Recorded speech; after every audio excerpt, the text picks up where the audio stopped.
dalam dugaan tindak pidana korupsi dan pencucian uang pengelolaan timah yang menyeret pengusaha Harvey Moise, ditemukan fakta bahwa istrinya, aktris Sandra Dewi, ikut terlibat di dalamnya. Hal ini dibeberkan Jaksa Penuntut Umum Ardhito Muwardi dalam sidang dugaan korupsi pengelolaan tata niaga komoditas timah di PT Timah Tbk tahun 2015 sampai 2022. Sidang itu digelar di Pengadilan Tindak Pidana Korupsi atau Tipikor, Jakarta Pusat, Rabu 14 Agustus 2024. Menurut JPU, terdapat aliran dana dugaan korupsi ke rekening BCA milik Sandra Dewi sebesar 3,15 miliar rupiah.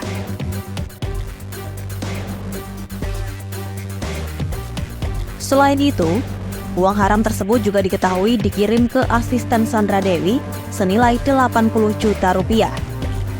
Rekening asisten tersebut memang telah dikuasai oleh Sandra Dewi sejak 2021. Tak berhenti di situ, Harvey pun turut melibatkan adik kandungnya Mira Moise dan adik Sandra Dewi, Kartika Dewi. Dalam surat dakwaan, Harvey disebut mentransfer uang ke mereka masing-masing 200 juta. Jaksa dalam dakwaannya juga mengungkap sejumlah bukti transfer uang untuk berbagai properti serta penggunaan uang haram dari Harvey ke Sandra Dewi sebagai berikut. Yang pertama, pembayaran dan pelunasan rumah di The Pakubuwono House, Townhouse F di Kebayoran Baru, Jakarta. Selanjutnya, pembayaran bangunan di atas tanah di Permata Regency, Jakarta Barat. Yang ketiga, pembelian 88 tas mewah Sandra Dewi dari Dior, Hermes, Chanel, Louis Vuitton, Gucci, Celine, Fendi, Balenciaga, dan Valentino. Selanjutnya, pembelian 141 perhiasan emas berbagai bentuk. Lalu ada juga uang $400.000 Amerika Serikat dan logam mulia berbagai ukuran di safety box bank CIMB Niaga atas nama Sandra Dewi. Sebelumnya, Harvey diduga melakukan tindak pidana korupsi dan pencucian uang terkait pengelolaan tata niaga timah di wilayah konsesi PT Timah Tbk periode 2015-2022. Perbuatannya telah mengakibatkan kerugian lingkungan dan ekonomi yang nilainya mencapai lebih dari 300 miliar rupiah.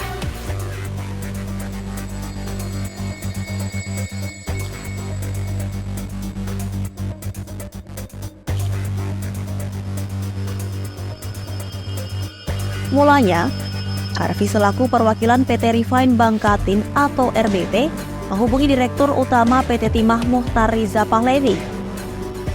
Dia meminta Riza mengakomodasi kegiatan pertambangan liar di wilayah IUP PT Timah. Keduanya pun diketahui menyetujui sewa-menyewa peralatan proses peleburan timah di wilayah tersebut. Harvey lantas meminta sejumlah smelter beberapa PT untuk mengikuti kegiatan tersebut. Di sisi lain, Harvey disebut meminta agar para pemilik smelter menyisihkan sebagian keuntungannya untuk dibagikan kepada Harvey dan sejumlah tersangka lain.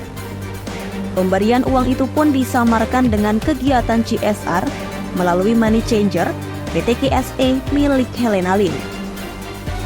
Ini Harvey pun dijerat pasal berlapis dan terancam hukuman penjara seumur hidup.